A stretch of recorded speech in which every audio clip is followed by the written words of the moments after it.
Hi hello welcome back to my channel. എല്ലാവർക്കും സുഖമാണെന്ന് വിശ്വസിക്കുന്നു. ഞാൻ ഇന്നൊരു കുഞ്ഞു വീഡിയോ ആയിട്ടാവുന്നത് എൻ്റെ കിച്ചൺ ടൂറും അതുപോലെ ഫാമിലി ലിവിങ് ഏരിയയും പരിചയപ്പെടുത്താനാണ് ഞാൻ വന്നത്.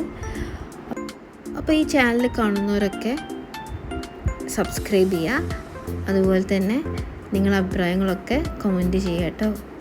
അപ്പോൾ നമുക്ക് മെല്ലെ വീഡിയോയിലോട്ട് കിടക്കാം. എൻ്റെ കിച്ചന് ഓപ്പൺ കിച്ചനാണ്. പക്ഷേ ഈ ഒരു കിച്ചൻ്റെ ഏറ്റവും വലിയ പ്രത്യേകത എന്ന് പറയുന്നത് ഒട്ടും പ്രൈവസി കുറയാത്ത രീതിയിലാണ് നമ്മൾ ഈ ഒരു കിച്ചൺ ചെയ്തിട്ടുള്ളത്. അതായത് നമ്മുടെ വീടിൻ്റെ ഏറ്റവും ലാസ്റ്റിൽ ഫാമിലി ലിവിങ്ങിൻ്റെ അടുത്തെത്തുമ്പോൾ മാത്രമേ ഉള്ളൂ ഈ ഒരു കിച്ചൻ്റെ ഒരു വ്യൂ കിട്ടുകയുള്ളൂ. അപ്പോൾ നമുക്ക് ഗസ്റ്റ് വരുന്ന സമയത്തൊക്കെ കിച്ചണിൽ വർക്ക് ചെയ്യാൻ വലിയ ബുദ്ധിമുട്ടൊന്നുമില്ല. പിന്നെ ഇതാണ് എൻ്റെ മെയിനായിട്ട് ഉള്ള കിച്ചന്. വേറെ വർക്ക് ഏരിയ ഒന്നും വേറെ എടുത്തിട്ടില്ല. അപ്പം ബ്രേക്ക്ഫാസ്റ്റ് ടേബിൾ കഴിഞ്ഞാൽ പിന്നെ ഒരു ക്രോക്കറി ഐറ്റംസൊക്കെ വെച്ചിട്ടുള്ള ഷോക്കേസാണ് ചെയ്തിട്ടുള്ളത്. ആ ഒരു സെക്ഷനിലാണ് ഫ്രിഡ്ജ്, വാഷിംഗ് മെഷീന്, അതുപോലെ ഓവന്, ഇലക്ട്രോണിക് ഐറ്റംസൊക്കെ ഈ ഒരു സെക്ഷനിലോട്ട് മാറ്റി. അതുപോലെ ഷോക്കേസിനെ കുറിച്ച് പറയുകയാണെങ്കിൽ ഓപ്പൺ ഷെൽഫായിട്ടാണ് കൊടുത്തത്. അതിൽ താഴോട്ട് മാത്രം ഒരു ഗ്ലാസിൻ്റെ ഡോറ് വെച്ചിട്ടുണ്ട്. അത് കഴിഞ്ഞാൽ നമുക്ക് ഫ്രിഡ്ജ് യൂണിറ്റാണ് വരുന്നത്. അത് ഡബിൾ ഡോറിൻ്റെ ഡിസൈനാണ് ചെയ്തിട്ടുള്ളത്. പക്ഷേ അതിൽ ചെറിയ ഫ്രിഡ്ജാണ് എടുത്തിട്ടുള്ളത്. അതിന് തൊട്ട് മേലായിട്ട്, ഫ്രിഡ്ജിൻ്റെ തൊട്ട് മേലായിട്ട് ഒരു ഷെൽഫ് കൊടുത്തിട്ടുണ്ട്. കുറച്ച് നല്ല ഏരിയ ഉള്ളൊരു ഷെൽഫാണത്. അപ്പം ഇതാണ് നമ്മുടെ കിച്ചൻ്റെ ഫുൾ വ്യൂ. അതുപോലെ നമ്മൾ കിച്ചൺ കൗണ്ടർ ടോപ്പിൽ ഉപയോഗിച്ചത് കോഡ്സ് മെറ്റീരിയലാണ്.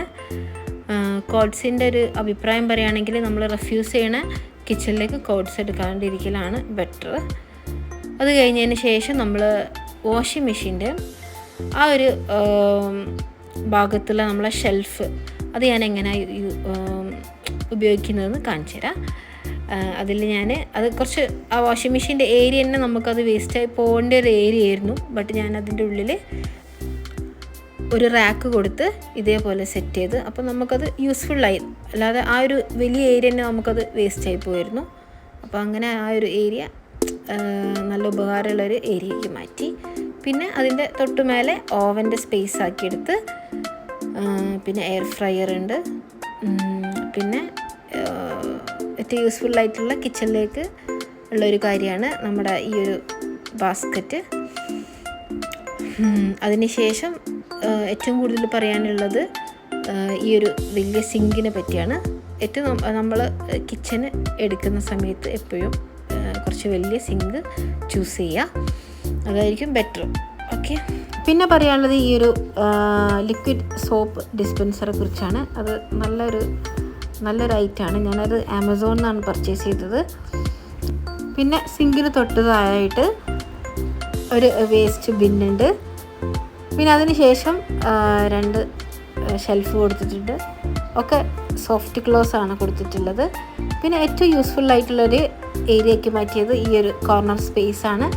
അതിൽ ഞാൻ എൻ്റെ പൊടികളും സാധനങ്ങളൊക്കെ അധികം ഇതിൻ്റെ ഉള്ളിൽ തന്നെയാണ് വെക്കാറുള്ളത്. നല്ല സ്പേസ് ഉള്ളൊരു ഇതാണ്. ഞാനത് ഏറ്റവും സിമ്പിളായിട്ടുള്ള രീതിയിലാണ് ആ ഒരു സ്പേസ് യൂട്ടിലൈസ് ചെയ്തത്. പിന്നെ അതിന് തൊട്ട് മേലായിട്ട് നമ്മൾ കുക്കിങ്ങിന് വേണ്ടിയിട്ട് ഏറ്റവും കൂടുതൽ ഉപയോഗിക്കുന്ന സാധനങ്ങളൊക്കെ ആണ് ഈ ഒരു ഫ്രണ്ട് സ്പേസിൽ ഞാൻ വെച്ചിട്ടുള്ളത്.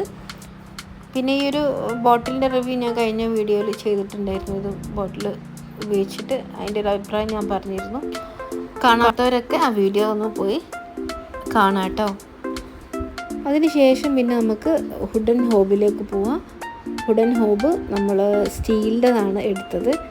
നമുക്ക് ഈ ഒരു ഒറ്റ കിച്ചൺ ആയതുകൊണ്ട് നമ്മളത് സ്റ്റീലിൻ്റെ തന്നെ എടുത്തതാണ്.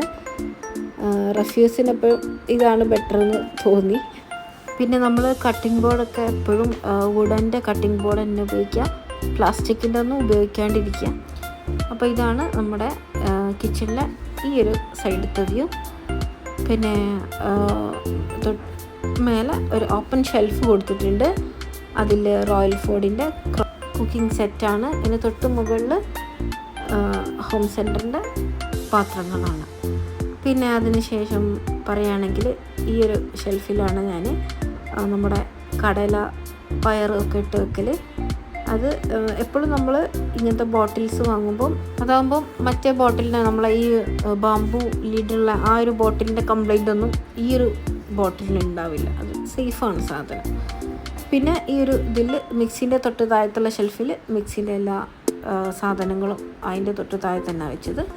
പിന്നെ ഇത് എല്ലായിടത്തുള്ള പോലെ തന്നെ സെയിം കട്ട്ലറി സെക്ഷന്. പിന്നെ അതിൻ്റെ താഴത്തൊക്കെ ഷെൽഫുകൾ തന്നെയാണ്. അപ്പോൾ ഞാൻ ഇവിടെ ഉപയോഗിച്ചത് WPC ആണ് കിച്ചണിന് വേണ്ടിയിട്ട് ഉപയോഗിച്ചിട്ടുള്ളത്. അപ്പം ഇതൊക്കെയാണ് എൻ്റെ കിച്ചണിൻ്റെ വിശേഷങ്ങൾ. എൻ്റെ കിച്ചണും ഈ വീഡിയോ ഒക്കെ ഇഷ്ടപ്പെട്ടിട്ടുണ്ടെങ്കിൽ എല്ലാവരും സബ്സ്ക്രൈബ് ചെയ്യുക, ലൈക്ക് ചെയ്യുക, ഷെയർ ചെയ്യുക. അപ്പം അടുത്ത വീഡിയോ ആയിട്ട് വരുന്നവരെ എല്ലാവർക്കും ഗുഡ് ബൈ.